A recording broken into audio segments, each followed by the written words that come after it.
Hello students, welcome to yet another class of accountancy ISC class 12th.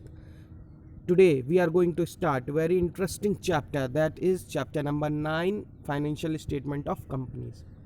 In the previous chapters which were taught to you, you have to solve the question and find the answer. In this chapter the focus should be on presentation. This chapter is entirely the presentation chapter. That means you have to follow the format given strictly. Why? Because this is given by the Companies Act 2013. So everything taught here should be followed strictly. Is this clear? There cannot be change in the given format, and if you do so then it will deduct your mark. This chapter is very easy and very important from the board point of view, so you need to keep copy, pen, pencil and textbook open when watching this lecture, because the important points which I am giving as an explanatory note should be written down, and all the heads, subheads should be underlined and understood properly. Okay, this chapter is asked for 12 marks in board examination, and this is very easy because only presentation. You have to place the items at the correct place, which I am going to explain you. Is this point clear? Now you have studied about financial statement. What are financial statements? Financial statements are the statement which shows financial performance, that is statement of profit and loss account, and financial position, that means balance sheet at the end of every accounting year. And these statements should depict true and fair value. Is this clear? That means these statements should be true and fair. Why? Because of the general interest of the public and the investors. So what are the items included in statement, financial statement of a company? Balance sheet including notes to account, then profit and loss for the financial year. You know financial year, which financial year is going on now? Yes, same, your academic year from April 1st 2020 to 31st March 2021. Okay, then cash flow statement you are going to study in part B. A statement of change in equity, if the equity is changed, if applicable. This is not covered under your syllabus, and explanatory notes. Okay,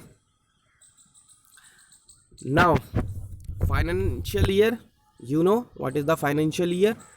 As I told you, year in which the financial activities takes place, and for this financial year is 2020 to 21. Okay, and every financial year starts with 1st April. Is this clear? No financial starts with 1st January, and all the company have to follow the same financial year. Okay,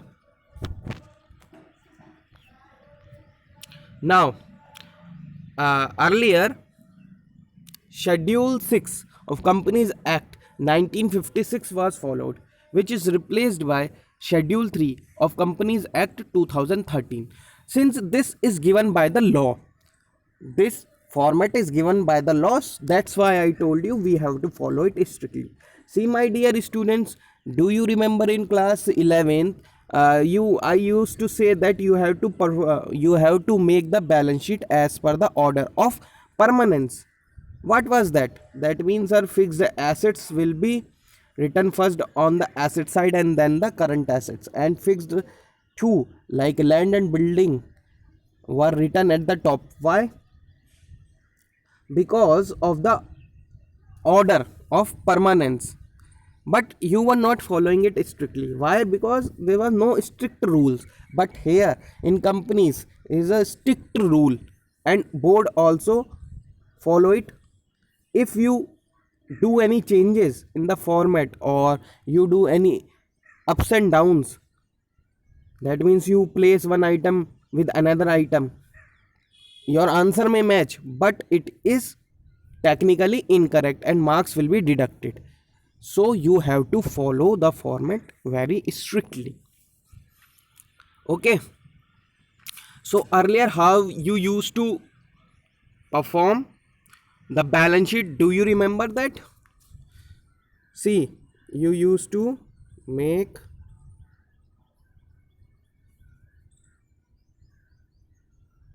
isn't it?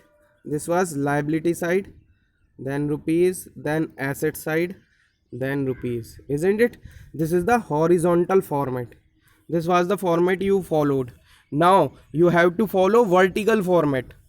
Okay, vertical format. So in part first of schedule 3 you get balance sheet of the company, and part second of schedule 3 you get the format of statement of profit and loss account. Today we are going to discuss the format of balance sheet. So this is the format of balance sheet. You can see on your mobile screen. You open your book and see there. Okay, see format of balance sheet. Now name of the company you used to write, remember? Then balance sheet as at, if you are making of the previous financial year, then it will be 31st March 2000 what 20, isn't it? 2019-20. So the balance sheet as at here means at a particular point of time, what is the asset and what are liabilities at a particular point of time. And for profit and loss account, what was the word used? For the year ending, isn't it? Because that is prepared during the year, and this is prepared particularly at one time. Okay. Okay, sir. Now see, first one is particulars. First column is particulars, second column is of note number. That means I will explain you that what is this note number. Then current figure of current reporting period, that means present, current, the latest, the current period. Is this clear?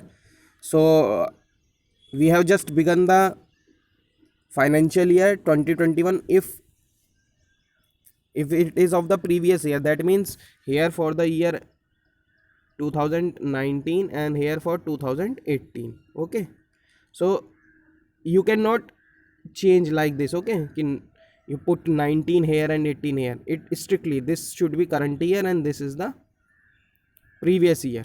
Okay, so 4 columns are there: particulars, note number. This two are made for comparison purpose. Okay, to check the financial position, these two. Okay, so if the data of both the year is given, then this is useful, otherwise not required. Okay, so particular, note number, then current year, and then previous year. These are the 4 columns. This is vertical format of balance sheet. Earlier you studied, or the balance sheet which you use in partnership, that is horizontal form, isn't it? Earlier in balance sheet was in horizontal format. Okay, then it changed because of the Companies Act. Now see, so first side is equity and liability side. First side is equity and liabilities side, and the second side is asset side. So liabilities, you remember. Now you visualize the balance sheet which I taught you in class 11th. Those who can visualize in the horizontal format, because that order of permanence I have taught you very nicely, and multiple times I have told you that you have to follow this strictly. I will not deduct the marks. That time I taught you, but you try to follow it strictly. But very few students did that. But now each and every student have to follow this. So you visualize the horizontal format and convert it into vertical format, and that will be your solution. Now you remember those points, liability side capitals used to come. So now in that capital will be replaced by what word? Shareholder fund. See, shareholder fund. So this is heading and this is subheading, share capital. Okay, reserves and surplus. Then money received, again share warrant. You just remember the name, and I am putting a cross here because it is not asked.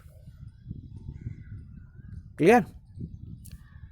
Because this is the format, actual format followed, but you, as you are small kids, first time studying, that's why every point of balance sheet will not be asked. Only the which I am underlining and explaining, only those points will come. Okay, it is mentioned in your book as well. Okay, don't worry, this is not from my side, this is from board side itself. Though I will explain you when you require these points which are put under cross. Then the second heading is share application money pending allotment. See this share capital, what it includes. So we will write one here, and then in explanatory notes we will write what is share capital. Same way reserves and surplus we will write to this note number. Okay, and then we will explain. So reserves and surplus are all the free and non-free reserves will be treated together, and the final amount will be written here. Okay, like share capital in share capital, the how the value is calculated. Okay, so that explanation is given in notes to account. So not only preparing the balance sheet but also preparing notes to account is important. That's why explanation will be given. Share capital is nothing but the capital, subscribed and paid up capital. Okay, explanation I will give you. Then after that, next heading is non-current liabilities. Okay, and in this you have to study long-term borrowings. So what are long-term borrowings? Like debentures, then bank loan, public deposits, then long-term liabilities, other long-term liabilities and long-term provisions. What are these items? I'll tell you one by one in the coming lectures. Okay, so we'll write, if there's only one thing like here 3, then how this long term borrowings amount came, that is to be shown in notes to account. Okay, so you remember these headings which I am taking, headings and subheadings. Then the next is current liabilities. First is short term borrowings, then trade payables. What are trade payables?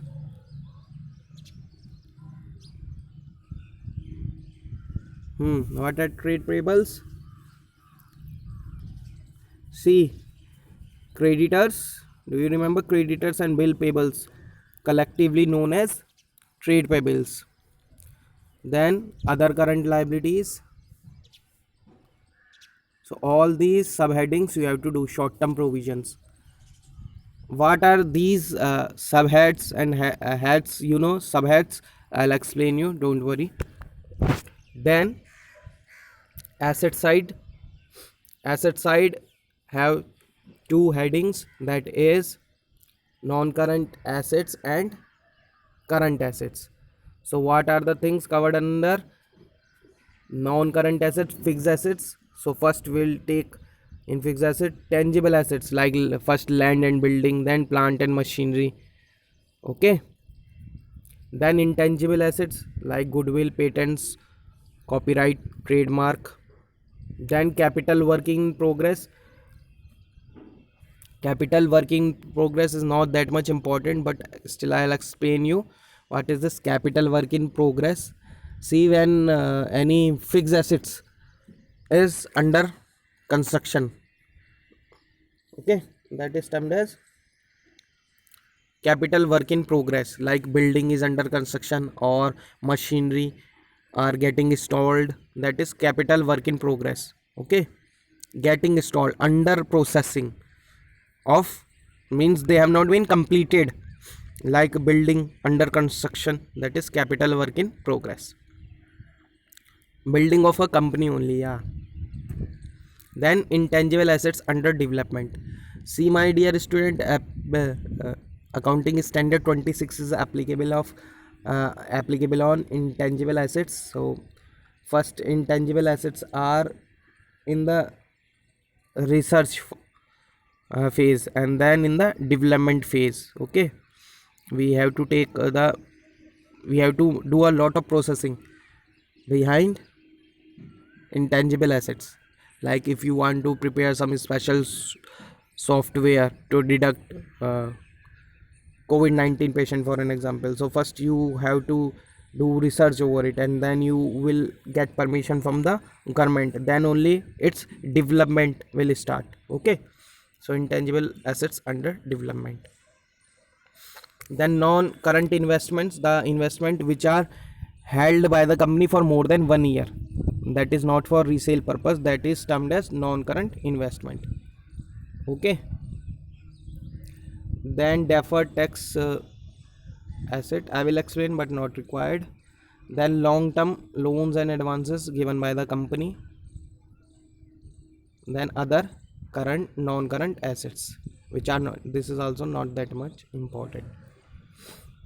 Now the current assets, there are 6 subheads of current assets. Current investment which are for resale purpose, that is known as current investment. Inventories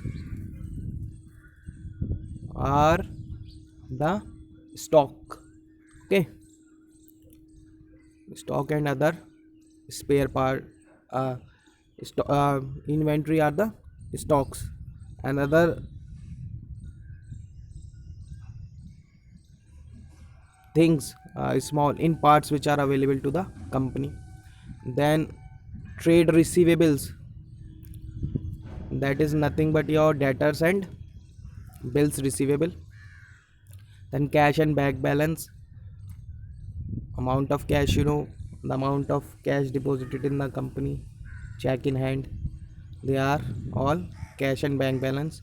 Then short term loans and advances which are given to the third party for less than 12 months. Then other current assets such as advance tax, prepaid expense, and so on. We will have a detailed discussion over all the heads and subheads of the balance sheet. So for today's lecture you have to just keep these heads and subheads in your mind strictly as given here, and the one which I have crossed you need not to focus on them. Okay, is this clear? Okay, now we'll have a difference between company's balance sheet and firm's balance sheet. See, my dear students, you have to follow the format strictly. So what you do today is, the heads and subheads which I taught you, and few I crossed.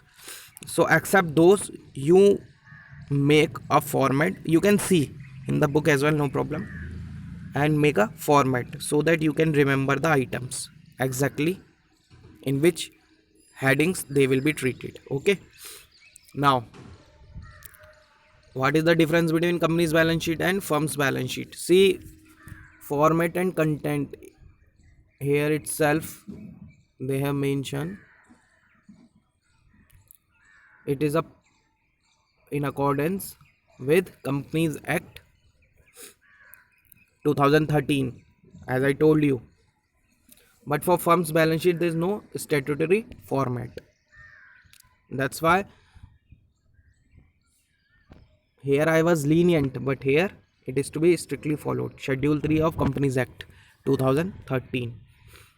Okay, here if given we will use the figure of the previous year, but there is no figure of previous year in firm's balance sheet.